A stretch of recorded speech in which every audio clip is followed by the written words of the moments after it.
Сәлеметсіздер ме, құрметті студенттер? Бүгінгі оқу тәжірибе сабағының тақырыбы жануарлар дүниесін пайдалану және оларды қорғап сақтау. Сабақтың мақсаты: жануарлар дүниесіне, олардың жалпы түрлеріне, систематикасына және жануарлар дүниесін сақтаудың экологиялық мәселелерін қарастыру.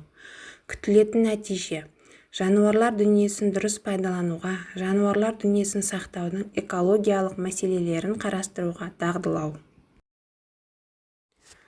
Жануарлар кез келген жерлерден табылады. Суға үңілсек те, топырақты қазсақ та, аспанға назар аударсақ та, айналаға көз салсаң да жануарлар кездеседі. Тіпті кез келген тірі ағзаларда да паразит жәндіктердің өмір сүретіні мәлім.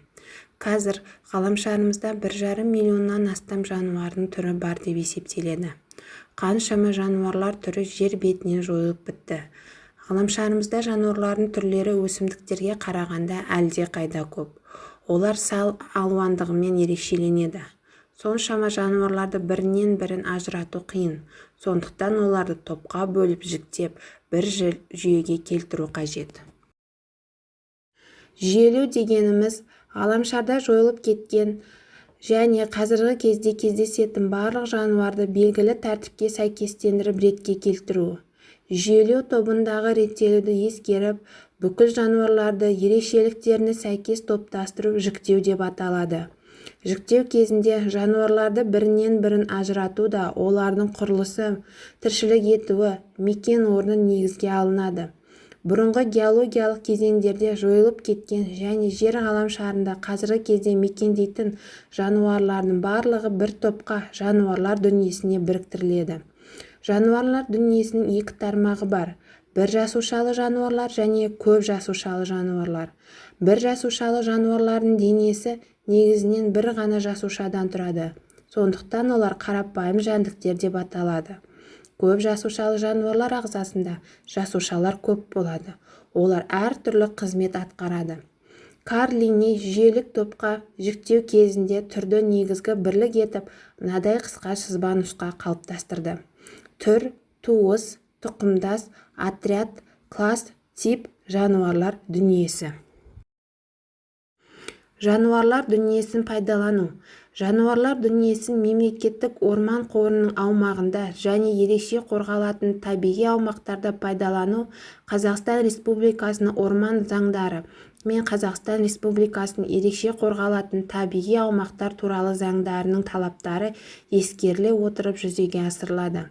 Қазақстан Республикасының аумағында жануарлар дүниесін пайдаланудың мынандай түрлеріне жол беріледі: бірінші, аң аулау; екінші, судағы омыртқасы жануарлар мен теңіз сүтқоректілерін қоса алғанда балық аулау; үшінші, аң аулау мен балық аулау объектілеріне жатпайтын жануарларды шаруашылық мақсаттарда пайдалану; төртінші, жануарларды ғылыми, мәдени ағарту, тәрбиелік және эстетикалық мақсаттарда пайдалану; бесінші, жануарлардың пайдалы қасиеттерін және тіршілік ету өнімдерін пайдалану.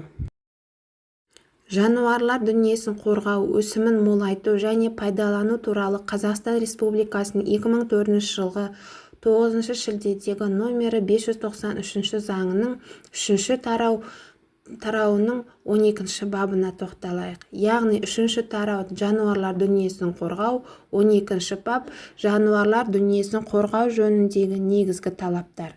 Бірінші, жануарлар дүниесінің жай-күйіне, мекендейтін ортасына, көбею жағдайларына және жануарлардың өріс аудару жолдарына әсер ететін немесе әсер етуі мүмкін болатын қызмет жануарлар дүниесінің олар мекендейтін ортаның сақталуы мен өсімін молайтуды және келтіретін, оның ішінде болмай қоймайтын зиянды өтеуді қамтамасыз етудің талаптары, оның ішінде экологиялық талаптар сақтала отырып жүзеге асырылуы тиіс. Екінші, жануарлар дүниесінің жай-күйіне және олар мекендейтін ортаға әсер ететін немесе әсер етуі мүмкін қызметті жүзеге асыру кезінде мынадай негізгі талаптардың сақталуы қамтамасыз етілуі тиіс. Бірінші, жануарлар дүниесінің табиғи еркіндік жағдайындағы биологиялық сан алуандылығы мен үйірлік тұтастығын сақтау. Екінші, жануарлар дүниесінің объектілері мекендейтін ортаны, олардың көбею жағдайларын, өріс аудару жолдарын және шоғырландыру орындарын сақтау. Үшінші, жануарлар дүниесі объектілерін ғылыми негізделген тұрғыдан ұтымды пайдалану және олардың өсімін молайту.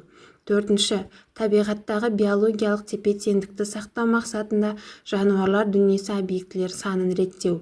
Бесінші, жануарлар түрлерін, соның ішінде бағалы, сирек кездесетіндер мен құрып кету қаупі төнгендерін жасанды өсіру қоса алғанда, кейіннен оларды мекендеу ортасына шығара отырып, жануарлар дүниесін молайту. Бүгінгі оқу тәжірибесі бойынша сіздерге берілетін тапсырмалар ретіне тоқталайық. Бірінші тапсырма сұрақ. Жануарлар әлеміне және олардың тіршілік ерекшеліктеріне сипаттама беру.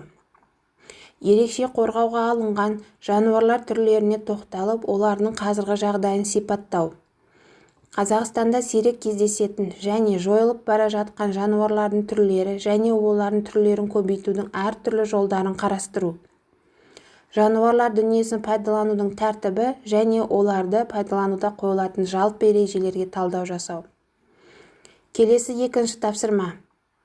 Яғни алдыларыңызда кесте берілген жануарлар дүниесін қорғауға байланысты шаралар жүйесін осы кестеге түсіріп талдау жасау. Яғни бірінші бағанға жануарлар дүниесін қорғау бойынша негізгі шаралар, екінші бағанда сол шараларды орындауында қандай күтілетін нәтиже болады. Құрметті студенттер, бүгінгі оқу тәжірибесі бойынша берілген тапсырмаларыңызды алдыларыңызда ұсынылған бағалау критерийлеріне сүйене отырып орындап, әдеттегідей Платонс платформасы арқылы тексеруге жіберулеріңізді сұраймын. Назарларыңызға рахмет, сау болыңыздар.